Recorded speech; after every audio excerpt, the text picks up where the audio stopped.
শ্বাসের শরীরে এখন তো ওর চোখ মুখ থেকে অন্ধকার লাগে, শরীরে একটু কাতর হয়েছে, সরকারি নিয়ে যাওয়ার জন্য কালকে থেকে এখন পর্যন্ত শরীর মধ্যে মানে শরীর আজকে দুর্বল হয়ে গেছে। সাপে কামড় দিয়েছিল, সাপে গতকালকে আমরা মহিষারে দেখেছিলাম, তারা বলছে যে ওকে গতকালকে সাপে কামড় দিয়েছিল বন্যার পানিতে। গতকালকে ফুলগাছি স্বাস্থ্যকেন্দ্রে একটু দেখা নিয়েছিল, তারা বলছে যদি সমস্যা দেখা দেয় তাহলে ফেনী হাসপাতালে নিয়ে যাবেন, এখন হাসপাতালে নিয়ে যাবেন আমরা ওনার। এখন গাড়ি পাবো কিনা সেটার সমস্যা।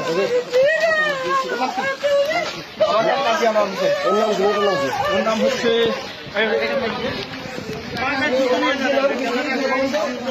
ভাই, এখন লেট করে